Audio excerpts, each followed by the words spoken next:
बिस्मिल्लाहिर्रहमानिर्रहीम। अस्सलाम वालेकुम नाज़रीन, आपका मेज़बान अली हुसैन जी। सुप्रीम कोर्ट ऑफ पाकिस्तान से बड़ा अहम फैसला आया। जस्टिस मंसूर अली शाह साहब ने इस फैसले को पढ़कर सुनाया है। ये फैसला था जो नज़र अब्बास रजिस्ट्रार हैं तौहीन अदालत केस, उसके ऊपर यह फैसला महफूज किया गया था। और फैसला सुनाते हुए जस्टिस मंसूर अली शाह साहब ने बड़ा क्लियर कहा है कि जो जुडिशियल ऑर्डर है उसको इंतजामी ऑर्डर से तब्दील नहीं किया जा सकता। ये क्लियर है। साथ में उन्होंने कहा है कि तौहीन अदालत नजर अब्बास से वापस लिया जाता है इस नोटिस को, क्योंकि नजर अब्बास जो है रजिस्ट्रार वो एक्चुअल में तौहीन अदालत के मुर्तकिब नहीं होते, क्योंकि ये तौहीन अदालत जो है ये किसी और की जानिब से की गई है। ये क्लियर किया है जस्टिस मंसूर अली शाह साहब ने कि आईनी कमेटी और जो प्रैक्टिस एंड प्रोसीजर कमेटी है, दोनों कमेटी के मेंबरान ने तौहीन अदालत की है। अब मैं आपको बता दूं कि दोनों कमेटी के मेंबरान में जो 4 जजेस हैं उनके ऊपर पहले ये इल्जाम था, अब एक चार्जशीट बन चुकी है। चार्जशीट, ये एक फैसले के बाद ये चार्जशीट बन चुकी है। और उसके मेंबरान कौन है? चीफ जस्टिस याह्या अफरीदी साहब, अमीनुद्दीन साहब और मोहम्मद अली मदर साहब, जमाल खान मंदोखेल साहब। 4 जजेस जो हैं ये उन 2 कमेटीज का हिस्सा हैं। और जस्टिस मंसूर अली शाह साहब ने कहा कि ये चारों जो मेंबर हैं ये असल में इनके ऊपर तौहीन अदालत आती है, लेकिन अदालती वकार को मद्देनजर रखते हुए, अदालती इज्जत को मद्देनजर रखते हुए, उसके जो एक आला तरीन अदालत है उसका तकद्दुस मद्देनजर रखते हुए चारों लोगों को जो है वो तौहीन अदालत का नोटिस नहीं जारी किया गया। हालांकि ये जो 2 रुकनी बेंच था ये चाहता तो चारों जजेस को जिन्होंने तौहीन अदालत की है उनको नोटिस जारी किया जा सकता था, मगर ऐसा नहीं हुआ। और जस्टिस मंसूर अली शाह साहब ने अपने फैसले में लिखा है कि इस मामले को मजीद सीधा करने के लिए, इसके ऊपर मजीद चीजों को उभारने के लिए ये मामला चीफ जस्टिस को भिजवाया जाता है ताकि इसके ऊपर फुल कोर्ट बनाया जाए। और चीफ जस्टिस ही हैं जो फुल कोर्ट बना सकते हैं, ना कि आईनी बेंच का जो सरबराह है वो फुल कोर्ट बना सकता है, ना प्रैक्टिस एंड प्रोसीजर कमेटी जो है वो फुल कोर्ट बना सकती है। अगर फुल कोर्ट बना सकती है तो वो चीफ जस्टिस की राय है, वो चीफ जस्टिस ऑफ पाकिस्तान खुद हैं, जब चाहे वो फुल कोर्ट बना सकते हैं। तो साथ में क्लियर कहा है कि कमेटियों को कोई इख्तियार नहीं है कि जुडिशियल ऑर्डर के बाद वो बेंच तब्दील कर दें, क्योंकि ये दोनों कमेटियों ने जुडिशियल ऑर्डर होने के बाद बेंच तब्दील किया था। तो जस्टिस मंसूर अली शाह और जस्टिस अकील की अदालत ने रजिस्ट्रार नजर अब्बास को इल्जामात से बरी करते हुए चीफ जस्टिस समेत दोनों कमेटियों के मेंबरान के खिलाफ मजीद कार्रवाई के लिए यह मामला फुल कोर्ट को भिजवा दिया है। फुल कोर्ट को मतलब कि चीफ जस्टिस को भेजा गया है कि आप इसके ऊपर फुल कोर्ट बनाएं। तो पहले ये चारों शख्स, ये चारों जजेस मुल्जमान थे, इनके ऊपर इल्जाम था। अब अदालत के फैसले के बाद इन चारों को मुजरम कंसीडर किया जाता है कि इन्होंने ये जुर्म किया, तौहीन अदालत इनसे हुई। जुडिशियल ऑर्डर के बावजूद इन्होंने एग्जीक्यूटिव ऑर्डर के जरिए बेंच तब्दील करने की कोशिश की। तो अब चलते हैं आगे।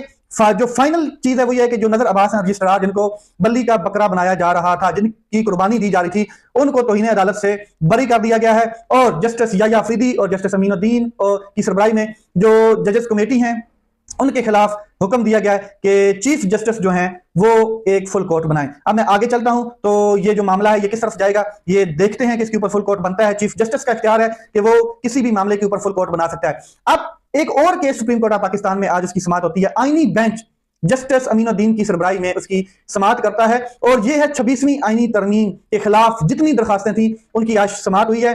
जस्टिस अमीनुद्दीन के साथ जो 7 रुकनी बेंच है उसने समाअत की है। अब मैं आपको बता दूं कि दरखास्त गुजारों ने बिल्कुल क्लियर कहा है कि फुल कोर्ट को यह मामला भेजा जाए और फुल कोर्ट बनाने की उन्होंने इस्तदा की है। तो जो सुप्रीम कोर्ट ऑफ पाकिस्तान के आईनी बेंच है उन्होंने इसके ऊपर नोटिस जारी कर दिया है। 26वीं आईनी तरमीम के खिलाफ दरखास्तों पर नोटिस जारी करते हुए उन्होंने ये मामला फुल कोर्ट को भिजवाने का जो है वो नोटिस जारी किया है। साथ में बराह रास्त दिखाने का भी नोटिस जारी किया गया कि ये जो मामला है फुल कोर्ट का, जो ये 26वीं आईनी तरमीम है, इसकी जो समाअत है, हेयरिंग्स है, ये लाइव नशर की जाए। और फ्रीकैन को नोटिस जारी कर दिए गए। 3 हफ्तों के लिए इस केस को मुलतवी किया गया। फैसल सदीकी साहब जो पाकिस्तान तहरीक इंसाफ के दरखास्त गुजार हैं, उन्होंने ये चीज क्लियर की कि एक तो ये लाइव दिखाया जाए। तो वहां पे मोहम्मद अली मदर साहब ने ये कहा कि ये आईनी बेंच का इख्तियार नहीं है कि ये लाइव दिखाया जा सके। अगर ये फुल कोर्ट बन जाता है तो फिर लाइव दिखाया जा सकता है, फिर ये मामला हल हो जाएगा। साथ में ये रिमार्क्स भी सामने आए हैं और दलाइल भी सामने आए हैं कि जो आईनी बेंच है वो जो फुल कोर्ट का इख्तियार नहीं रखता। तो मोहम्मद अली मदर साहब ने कहा है कि आईनी बेंच ही फुल कोर्ट है। अगर आईनी बेंच के सामने आईनी केस लगने हैं तो फुल कोर्ट जो है वो आईनी बेंच ही को कंसीडर किया जाए। फुल कोर्ट मतलब कि दूसरा नहीं होगा। और आप ये भी कल एतराज उठा देंगे वकला को, उन्होंने कहा कि जो फुल कोर्ट बनना है इसमें से फिर आईनी बेंच के जो लोग हैं इनको साइड पे किया जाए, हमें इनके ऊपर एतराज है। ये भी कल आप ये एतराज लेकर आ जाएंगे। तो इसके ऊपर जो जस्टिस आयशा मलिक साहब हैं उन्होंने एक बात क्लियर की। उन्होंने कहा कि आईनी बेंच फुल कोर्ट बनाए या ना बनाए ये अलग मामला है, लेकिन फुल कोर्ट बनने पर कोई पाबंदी नहीं है। Chief justice of Pakistan Yahya Afridi साहब जब चाहें फुल कोर्ट बना सकते हैं और ये मामला क्लियर किया गया। साथ में उन्होंने एक और चीज की कि अगर फुल कोर्ट बनता भी है और उसके ऊपर एक फैसला आ जाता है तो क्या इसको माना जाएगा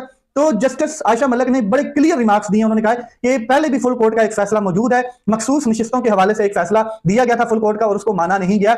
ये मैं आपको एक चीज क्लियर कर दूं कि वकला ने ये इस्तदा की है, जो पाकिस्तान तहरीक इंसाफ के हैं, जो इस आईनी तरमीम के मुखालिफ वकला हैं, उन्होंने एक बात क्लियर की है कि जब फोरम जिस फोरम से ये आईनी तरमीम पास हुई है वहां पर जो मखसूस नशिस्तें हैं वो ही नहीं दी गई, वो फोरम ही कंप्लीट नहीं था, वो जो पार्लियामेंट है, वो पार्लिमान है, नेशनल असेंबली जो है वो ही मुकम्मल नहीं थी। तो ये आईनी तरमीम कैसे बन गई और फिर इसके जरिए जो बेंच बनना है, जो आईनी तरमीम के जरिए बेंच बना है, वो ये केस कैसे सुन सकता है? मतलब कि जो आईनी तरमीम है वो गैर आईनी तरमीम है, सीधी सी बात है, क्योंकि फार्म 47 की हुकूमत है और फिर जो फोरम है वो मुकम्मल नहीं था और ये तरमीम बना दी गई। अब उस तरमीम के जरिए एक आईनी बेंच बनाया गया, तो ये सारी तरतीब ही गलत है। तो फिर वही आईनी बेंच इन तमाम दरखास्तों को सुन ले, ये भी गलत है, क्योंकि आईनी बेंच अपने ही खिलाफ कैसे वो मतलब कि फैसला दे देगा, क्योंकि वो उसी तरमीम के तनाजुर में तो बेंच बना है, वो जजेस उसी तरमीम के तनाजुर में बेंच में बैठे हुए हैं।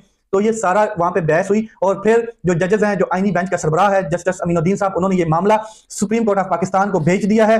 फुल कोर्ट के लिए तमाम फ्रीकैन को नोटिस जारी कर दिए गए हैं और जो लाइव समाअत है उसके लिए भी नोटिस जारी किया गया है। फिर 3 हफ्तों के लिए इस केस को मुलतवी किया गया है ताकि इसके बीच में जितने केसेस हैं वो जजेस कंप्लीट करें, तो तब ही एक फुल कोर्ट बन सकता है। अब दो जानिब से मामला फुल कोर्ट की तरफ जाने के लिए तैयार हैं। एक जस्टिस मंसूर अली शाह साहब ने क्लियर किया है कि जो तौहीन अदालत है, जो मामला तौहीन अदालत का है, उसके ऊपर जो फैसला उन्होंने सुनाया है, उन्होंने कहा कि ये मामला हम जो दोनों कमेटियों ने इसकी खिलाफ वर्जी की है और तौहीन अदालत की है, तो ये मामला हम सुप्रीम कोर्ट के चीफ जस्टिस को भेजते हैं ताकि इसके ऊपर फुल कोर्ट बनाया जाए। दूसरा, ये 26वीं आईनी तरमीम के ऊपर फुल कोर्ट बनने की इस्तदा जो है वो कबूल कर ली गई है और ये मामला अब फुल कोर्ट की तरफ जाएगा। अब देखना यह कि दोनों में से किसके ऊपर फुल कोर्ट बनता है। आगे चलते हैं, जो मैं आपको बता दूं कि मुस्तफा खोखर साहब उन्होंने कहा कि आईन में 26वीं तरमीम की पैदावार आईनी बेंच तरमीम के खिलाफ केस नहीं सुन सकता।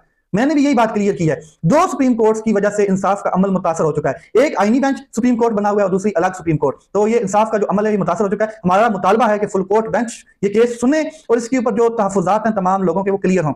इस्लामाबाद हाई कोर्ट के चीफ जस्टिस उन्होंने इमरान खान साहब के बेटों से टेलीफोनिक गुफ्तगू, जाती मुआलिज से चेकअप और पार्टी रहनुमाओं से मुलाकात को बहाल करने की दरखास्त के ऊपर जेल हुकाम के तसल्ली बख्श जवाब न देने पर जाती हैसियत में सुप्रीटेंडेंट अडयाला जेल गफूर अंजुम को कल जाती हैसियत में तलब किया कि आए मोहतरम शख्सियत, ताकतवर के कंट्रोल्ड शख्स, आके जरा हमें बताएं कि अब आप क्यों नहीं जो अडयाला जेल का मैनुअल है उसके मुताबिक मुलाकात करवाते, इमरान खान साहब की बच्चों से बात करवाते, उनके जाती मालिक से क्यों नहीं उनका चेकअप करवाते। जरा आके हमें अपना जवाब दें और हमें बताएं, क्योंकि आपने जो हमें जवाब रिटन हालत में भेजा वो तसल्ली बख्श नहीं है। एक और बेंच आज टूटा है, आईनी बेंच है, वो किस केस के ऊपर टूटा है वो मैं आपको बता देता हूं। सुप्रीम कोर्ट में कस्टम एक्ट 221 जो है उसके हवाले से एक केस था, जो केस जस्टिस मंसूर अली शाह साहब के बेंच से मुंतकिल किया गया था और इस पर 8 रुकनी बेंच की समाअत के दौरान जस्टिस आयशा मलिक हैं, उन्होंने माजरत कर ली और बेंच टूट गया। केस दोबारा मुकर्रर किया जाएगा, दोबारा बेंच बनेगा, क्योंकि यही वो केस है जो जस्टिस मंसूर अली शाह साहब की अदालत से लेकर आईनी बेंच में लगाया गया। तो जस्टिस आयशा मलिक ने इनकार कर दिया। अब आयशा मलिक साहिबा जो है उन्होंने कहा है कि मैं कस्टम एक्ट से मतलब केस, आईनी केस नहीं सुन सकती और इसकी वजूहात अलग से मैं तहरीर करूंगी, नोट जारी करूंगी।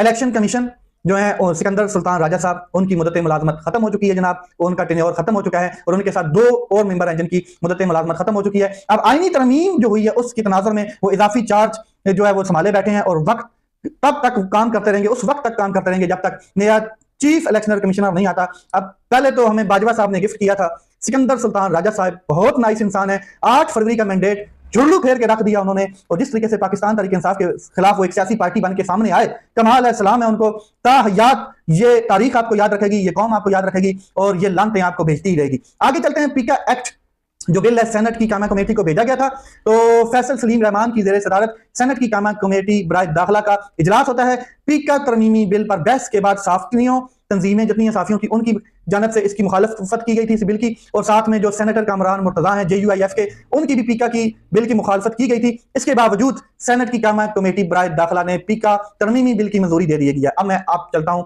इमरान खान साहब की जो लेटेस्ट जो मूव है उसकी तरफ चलता हूं। इमरान खान साहब ने फील्डिंग तब्दील करनी शुरू कर दी। इमरान खान ने हुकूमत पर तगड़ा वार किया है और इमरान खान ने फील्डिंग तब्दील करनी शुरू कर दी। जुनैद अकबर को KPK का सदर मुकर्रर करने के बाद और तब्दीलियां आएंगी और इस मरतबा जब बाबर सलीम सवाती जो हैं और सुहेल अफरीदी, शाहिद खटक, मीना खान अफरीदी, शफकत अय्याज और ये सब लोग जब निकलेंगे प्रोटेस्ट के लिए तो एक नया जलवा देखने को मिलेगा, क्योंकि पहले सदर थे अली अमीन गंडापुर साहब, अब जो उन्होंने तब्दीली की है KPK की सतह पर। और साथ में इमरान खान साहब ने एक चीज और क्लियर की है कि किसी हालत में भी उन लोगों को ना बख्शा जाए जो काबीना का हिस्सा हैं केपीके में और वो करप्ट हैं, वो मामला करप्शन की तरफ लेकर गए हैं, उनको फारग किया जाए, वो वज़रा हैं जो भी उनको फारग किया जाए। तहरीक इंसाफ के एमएनएज और एमपीएस को क्रेडिट जाता है, चाहे वो प्रोविंशियल असेंबली में या नेशनल असेंबली में, उन्होंने निजाम को, इस कौमी असेंबली को मफलूज किया हुआ है। एक तरफ इतना सख्त वो प्रोटेस्ट कर रहे हैं कि कार्रवाइयां इनसे बर्दाश्त नहीं हो रही हैं, ये जो हुकूमत है। और इमरान खान साहब ने क्लियर कर दिया है कि झुकने वाला मैं भी नहीं हूं, बिकने वाला मैं भी नहीं हूं, मैं इस निजाम के सामने घुटने टेकने वाला नहीं हूं। और इमरान खान ने इस हुकूमत के लिए नई सियासी बारूदी सुरंगें बिछा दी हैं। जब हुकूमत ने इद्दत जैसा घटिया केस